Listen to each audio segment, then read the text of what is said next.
I'm Kate Greer, and with me today is MTV news correspondent SuChin Pak.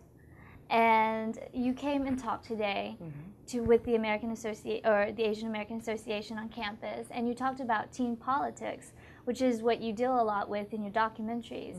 And the one that you're working on now is, could you tell us a little bit about that? Yeah, it's a documentary series called My Life Translated, and it's really just about me following the lives of young people who are juggling two cultures, you know, American and then where their parents are from.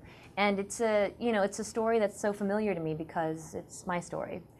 And within that documentary series, what I did was I just took very American topics: dating, body image, patriotism, which is the one I showed today. And I really sort of told these stories filtered through this immigrant experience.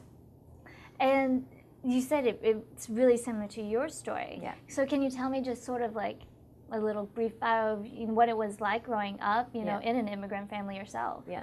Well, I mean, I think that probably it's a story that everyone knows, whether they're personally from immigrant families or they're dating someone that's, you know, whose parents aren't from this country, or, you know, everyone in this country, in this generation, in this demographic now has an immigrant story. I mean, I think it's interesting that throughout our pop culture that what's been lost is that American identity is originally immigrant identity, and somehow along the way we kind of lost some of that, and I think we're getting back to that now. As far as me growing up, I mean, I sort of talk about, you know, I mean, I could tell you stories. My mom just came and visited me in New York for a week, and, you know, I had to explain to her that she couldn't fry fish on my balcony in my apartment in New York because my co-op board would kick me out.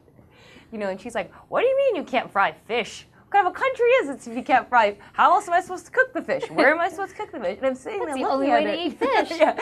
I'm looking at her like, oh my goodness, this woman, she's not American. This foreign creature, you know, has sort of, you know, given birth to me and my brother, who are about as American as anybody. So, you know, I still struggle with these issues, but I think that as you get older, and that's the beauty of getting older, I always say when college students are like, "My mom won't let me do this," and it's like, I swear, once you start bringing home a paycheck, you have a lot more power in your life. But, you know, as I've gotten older, I've realized that being a Korean American is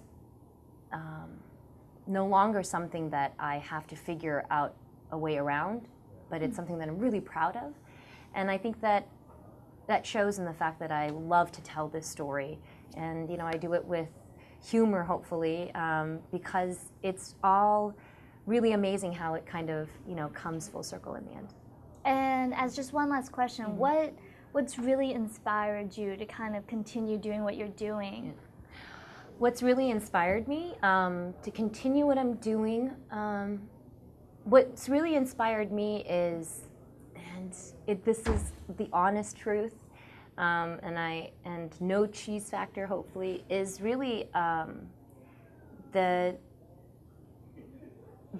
reaction of the audience, you know, particularly the Asian American community. But, you know, when I did this documentary series on double eyelid surgery, where I did this story about how, you know, a lot of Asians get this double eyelid surgery, and I had no idea that other people didn't know about this. I thought, my God, you know, like, this is something I grew up with, but, you know, I'm trying to tell this, like, executive producer who's a guy, and he's like a typical executive producer, and he's like, "What are you talking about? What is a crease? What are you talking about?" But it's funny, after that documentary aired, I was in an elevator, and this woman that I'd worked with, and she's blonde, blue-eyed, and she's got really, really small eyes. She's got sort of Asian eyes. She's like, "My whole life, if I knew that there was surgery for this, or I could put tape on my eyelids." But I think that was really funny that this person coming to me in this elevator didn't look anything like me, but felt really connected to my story. So, you know, I'm a news person, and I'm a journalist in the sense that I never like to share my personal stories, and I've never been the type of person to bring cameras into my family and my home. But once I did that, and I realized that there was such an amazing conversation to be had, I've become addicted to it.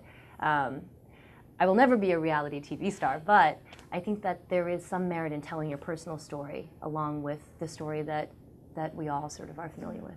Wow, I don't agree. Thank you so much for coming with us and coming to our campus. Yay. I appreciate it.